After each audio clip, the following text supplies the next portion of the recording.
This is part one of what will be a multi-part series.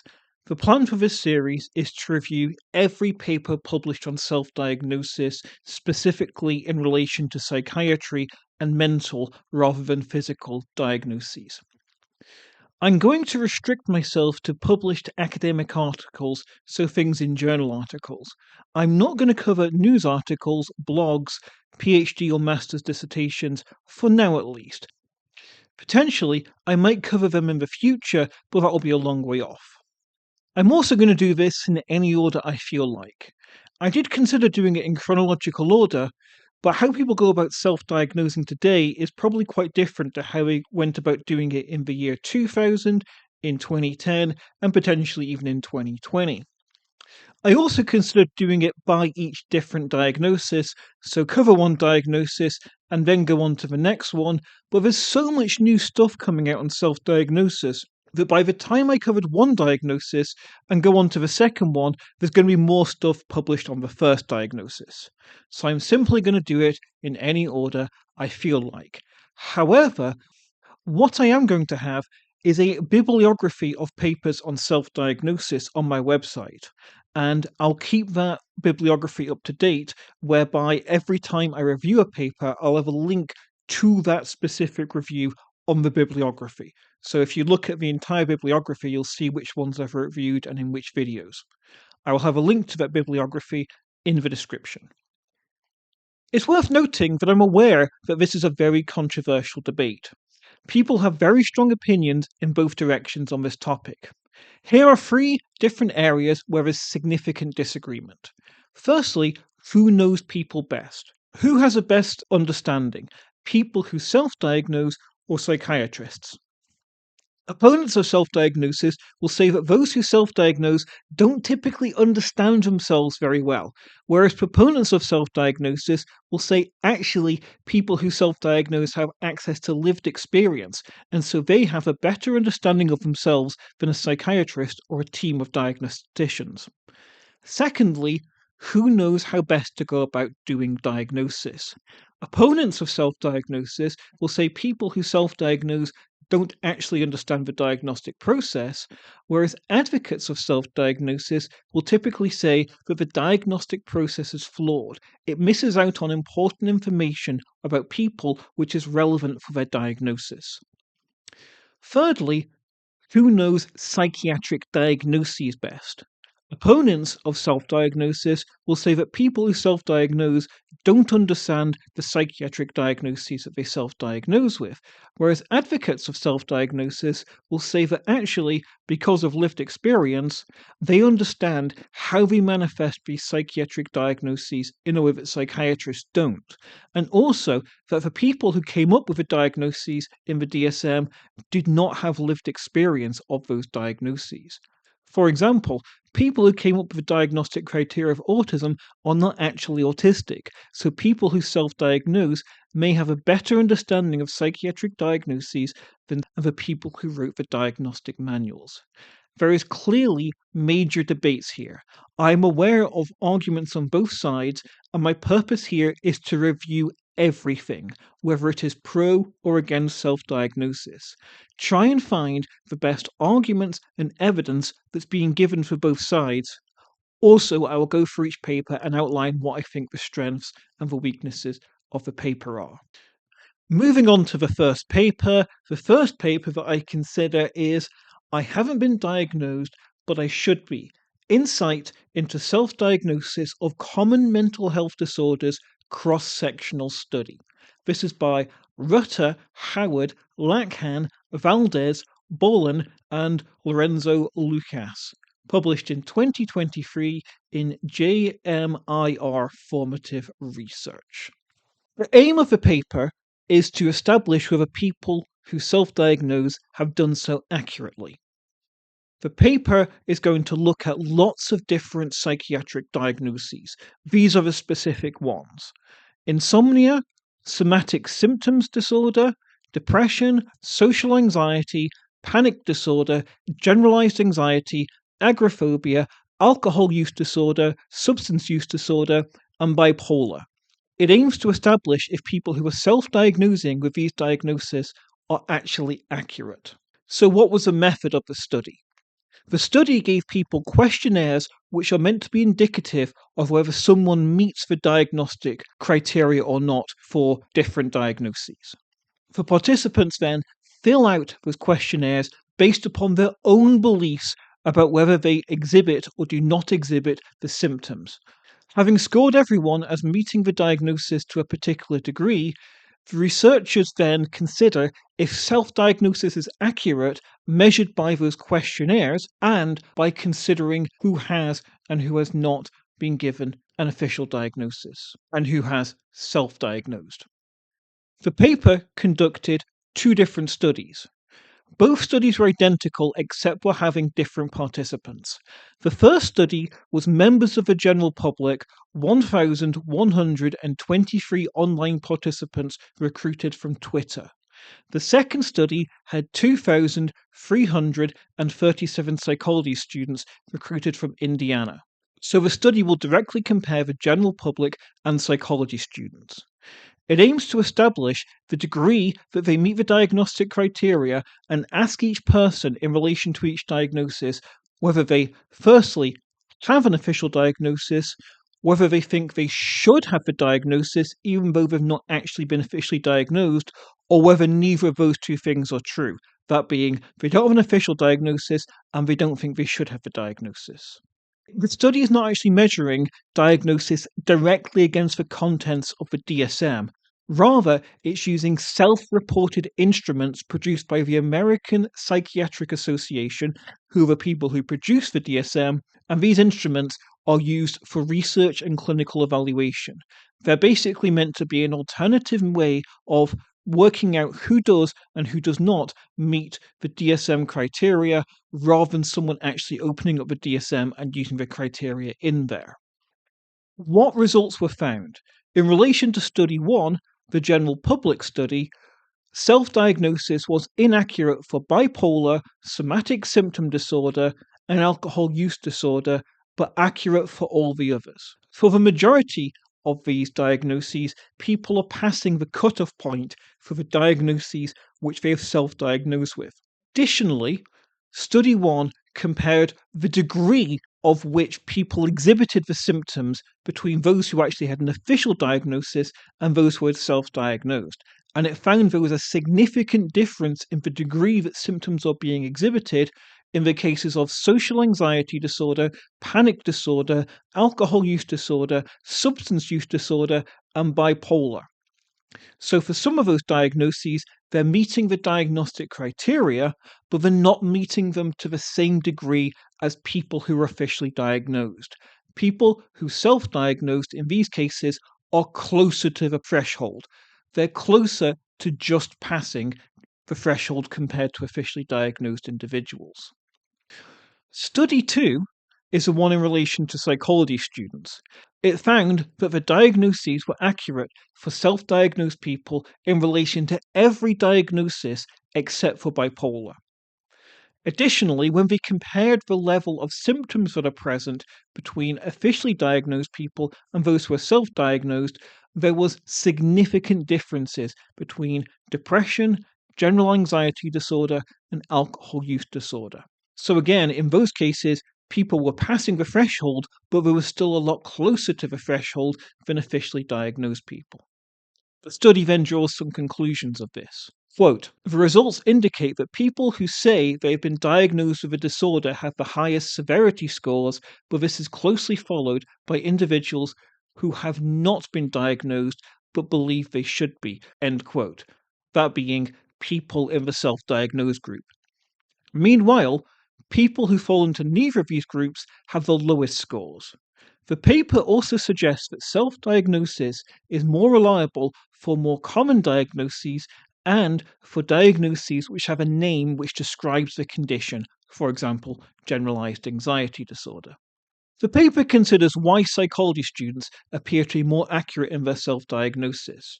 It speculates, is this because they know more about psychology and psychiatric diagnoses, or is it because the psychology students were typically younger than people in the general population, and younger people typically know more about psychiatric diagnoses, and they usually encounter more information about psychiatric diagnoses, for example, through internet usage. What do I think are the strengths and weaknesses of this paper? Firstly, the strengths. The paper looked at a lot of conditions. This is good. Different conditions can vary in the degree to which they are difficult to diagnose. Additionally, you could imagine that a study looks at a particular diagnosis and it finds that self-diagnosis is or is not accurate, and then says, well, look, that shows self-diagnosis in general is or is not accurate, whereas actually the results might only be applicable to one diagnosis. So the way in which this paper looks at a lot of diagnosis helps move away from focusing on individual diagnoses that might not be representative.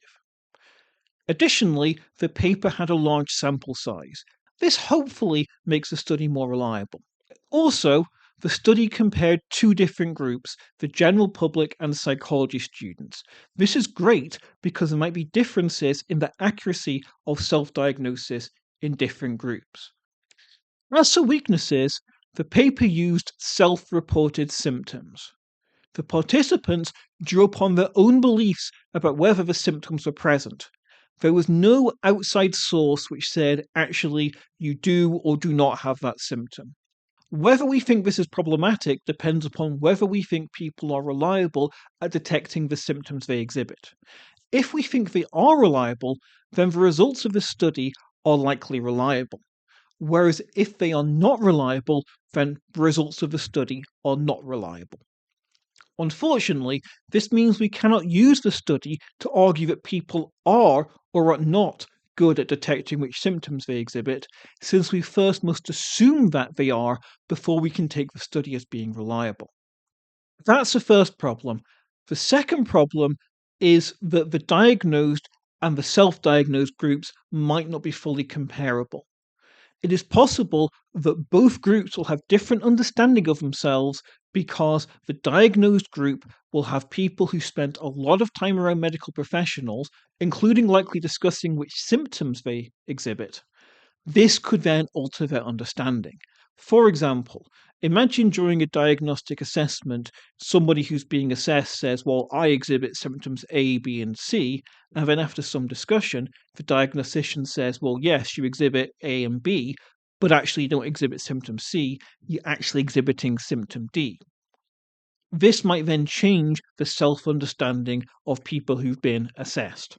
So the medical professionals might be influencing which symptoms people who have been officially diagnosed believe they exhibit, and this is less likely to occur with self-diagnosed people.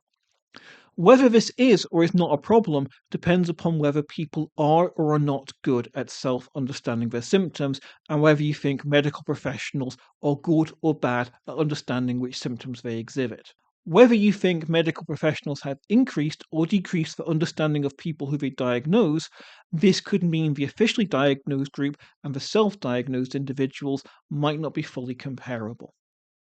To the next article, this is Inside the Black Mirror, Current Perspectives on the Role of Social Media in Mental Illness Self-Diagnosis.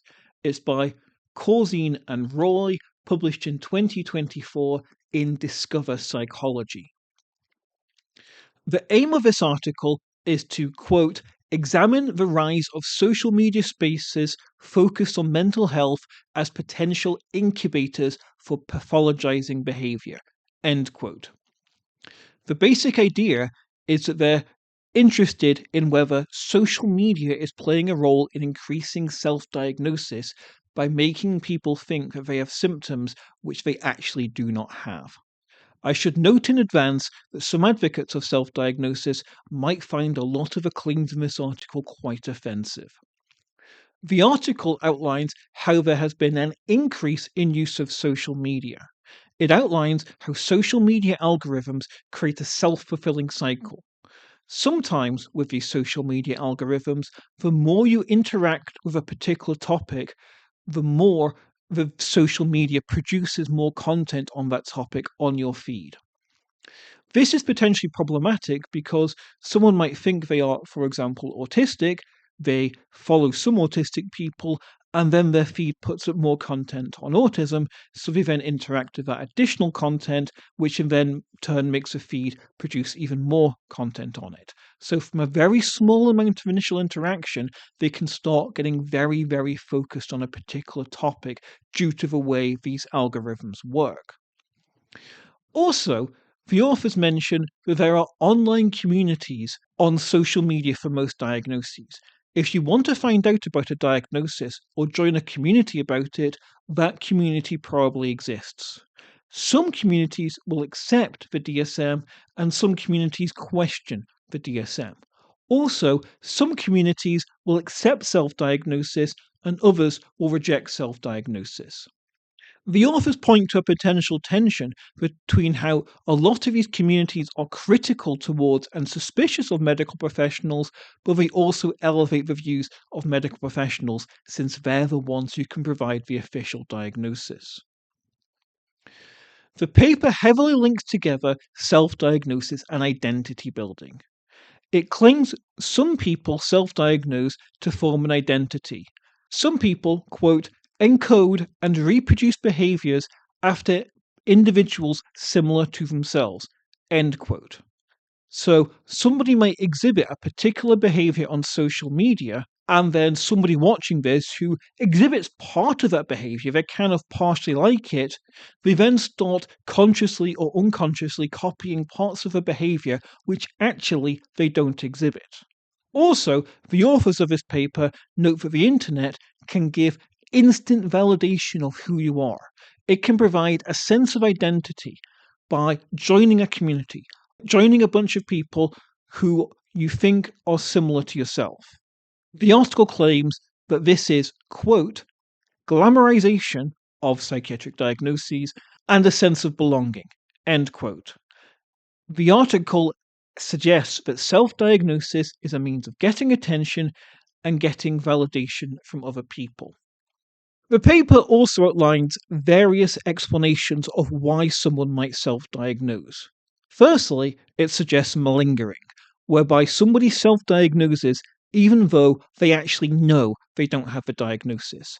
They are doing this for personal gain, for example, getting sympathy from others or manipulation. Secondly, people do it because of what the paper calls social media afflicted illness. This means people copy the behavior that they see online. They don't actually exhibit these behaviors except for copying them. Thirdly, Munchausen's by internet, where someone assumes the sick role. This, quote, often comes with positive social support and reinforcement by other community members, end quote. Finally, it outlines what it calls a madness for identities. The basic idea is that there's so much focus on identities that people are self-diagnosing to have an identity for the sake of having an identity. The paper does note that people who self-diagnose will often list lots of other identities that they have. What strengths did the paper have? It outlines some potential reasons for self-diagnosis. Self-diagnosis is a relatively new and increasing phenomena, so it's important to investigate why people are self-diagnosing, and the paper suggests some potential reasons. I guess that's helpful to have all the potential reasons outlined, not saying the potential reasons are correct. However, when it comes to weaknesses of the paper, my concern is that it's not clear what evidence is being offered for these claims. It does back up a lot of the claims with references, but it generally does not outline what those references say in any detail. For example, the article claims that some people who self-diagnose are lingering, and then provides some references. But what it doesn't do is show whether those references are to very high quality studies or just the opinion of someone else. These references might relate to really good evidence, or they might literally relate to no evidence whatsoever. And as readers, we don't know about this until we actually go and read the papers that it's referencing. It would have been really helpful if this paper had always had even a sentence mentioning what evidence and argument is being employed in the papers which it references. That would at least give us a starting point to try and work out if these references actually have some evidence to support them. Additionally, This paper did not outline many other reasons for self-diagnosis. It outlined lots of reasons that we might think are pretty bad reasons to self-diagnose, but it didn't actually mention ones which we might be more sympathetic towards. For example, somebody can't afford a diagnosis or there's long waiting lists. It also doesn't address how lived experience might make self-diagnosis reliable. Whether that claim is right or not, I think it would have been helpful if this paper had addressed it in detail. So there's lots of reasons which might make self-diagnosis legitimate, and this article largely does not discuss them. I'm not saying those potential reasons are correct, only it would have been helpful if this paper had given both sides of the argument. Now on to the third and final paper of this first episode. The paper is TV series in mainstream media depicting autism and self-diagnosis of autism in a general population of young adults. It's by Mittmann, Schrank, and Steiner-Hofbauer, published in 2023 in the Journal of Autism and Developmental Disorders. The aim of the study is to, quote, investigate how TV shows that depict autism and autism-like symptoms may influence self-diagnosis, end quote. So does watching TV programs with autistic people in them increase self-diagnosis, and also is self-diagnosis accurate? That's what the paper is aiming to establish. These are the TV programs which have autistic people in. It's worth noting some of these people are actually fictional characters who are portrayed as being autistic, and in other cases, it's fictional characters who actually aren't portrayed as being autistic, but have characteristics that we might associate with autism. So the TV programs were Atypical, Bones, The Good Doctor, Elementary, The Big Bang Theory, Ella Sean, The Bridge US, Community, Love on the Spectrum, As We See It, The A Word, Sherlock, Everything's Gonna Be Okay, The Queen's Gambit, and The Bridge SE. But of all those programs, I've half watched a few episodes of Love on the Spectrum, half watched a few episodes of Sherlock, I think I've watched a few episodes of Big Bang Theory, and I've watched all the episodes of The Queen's Gambit. Otherwise, I don't think I've seen any of those other programs. What were the methods of the study? The study has 348 participants who were online. They were all aged between 18 and 30, and there was a mixture of male, female, and non-binary. The participants outlined how much they watched a particular program, how long ago they watched it, and how much they liked it.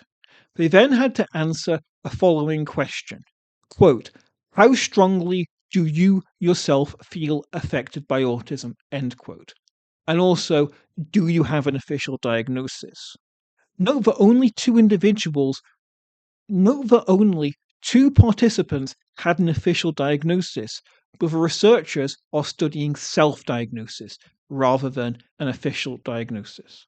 Participants took an emotional recognition test, assessing 48 different facial expressions, and then they had to accurately judge them. This is intended as a means of measuring who is autistic and who is not. The basic idea is that people who are not autistic are good at detecting what facial expressions there are, whereas people who are autistic will not be good at this. They'll find it harder to judge whether a facial expression is anger, sadness, etc. What results did the paper find? It found that watching programs related to autism significantly correlated with self-diagnosis of autism. The longer spent watching programs with autistic people in, or people with traits that are considered indicative of autism, meant an increased likelihood of self-diagnosis. Interestingly, self-diagnosis was not correlated with how much people liked the program or liked the characters who were autistic. The researchers then compared these results with how people scored on the emotional recognition task. They found no significant correlation between these. This meant that people who self-diagnosed as autistic were often not bad or even good at reading facial expressions. If we take difficulties with reading facial expressions as indicative of autism, And if this task is able to pick up on this, then people who are self-diagnosing as autistic after watching these TV programs are not actually autistic. That's what the paper suggests. The paper then explores some of the consequences of this. They say that inaccurate self-diagnosis could, quote, result in a dilution of the challenges and specific experiences faced by people with an actual diagnosis of autism, end quote. Also, quote, this could lead to less understanding of the autistic community despite there being more awareness of the condition, end quote. Basically, we might start getting an inaccurate image of what autism is if we take people who are self-diagnosed as being autistic, even though the self-diagnosis is often inaccurate. What are the strengths of the study? Firstly, it is looking at an area that people are concerned about. There is a concern that people are self-diagnosing not because they're doing a significant investigation of a diagnosis, but instead through getting a general idea of what the diagnosis is like and then self-diagnosing based upon that. So the paper is generating data on people who are influenced by more general media depictions of autism. Admittedly, the paper did not then ask what other steps people were taking who had self-diagnosed, so potentially people who self-diagnosed after watching TV programs with autistic people in them might have also taken lots of other steps, but it's at least interesting to do some investigation of more general notions of autism. Secondly, when the paper investigates autism, it is not using the official diagnostic criteria. This could be a strength because people are concerned about the accuracy of the official diagnostic criteria, so the researchers are using the emotional recognition task, which potentially is a way of measuring autism in a different way to the potentially problematic DSM criteria. Let's consider weaknesses. Major problem is that it's only using one measurement of who is autistic, the emotional recognition task. I think the paper would have been much stronger if 3 or 4 different measurements were used. And also it showed the correlation between the measurement and self-diagnosis. This would hopefully have increased the reliability of the study because we're not relying upon one potentially flawed measurement, but instead we are using multiple measurements and hopefully at least some of them might be reliable. In relation to the emotional recognition task, is this a reliable way of tracking autism? It's certainly true that I and other autistic people I've known struggle to read facial expressions, but is this particular phenomena actually being tracked by this task? Participants had to decide if a face expressed fear, disgust, anger, surprise, sadness, or happiness, and each face had a different difficulty level. I do not know how reliable this task is. I know it has been used quite a lot, but I can't comment upon whether it is or is not reliable. An additional problem. The study asked, how strongly affected by autism are you? I don't think this is an ideal question because someone might say, I'm autistic, but I'm not strongly affected by autism because I'm getting on fine. Also, someone might say, I'm not affected by autism because I actually am autistic. So the idea here is that autism is not something above and beyond me, but actually who I am. So the question might not fully track who actually thinks they're autistic. Finally, it's not clear which of the specific TV programs are being correlated with self-diagnosis. We know there's a general correlation between the 15 TV programs related to autism, but we don't know which specific ones are correlated with self-diagnosis or the specific degree. I think some programs are going to be more problematic than others. For example, watching a reality TV program with autistic people in is at least a starting point of a self-diagnosis. I think much more would need to be done to make it reliable, but it's certainly a starting point. In contrast, I think a much worse starting point would be self-diagnosing after watching Sherlock. So we don't know if self-diagnosis was correlated with watching programs with actual autistic people going about their lives, or if it was correlated with watching fictional characters who have traits that some people would associate with autism. That's the end of the first episode. Thank you for listening.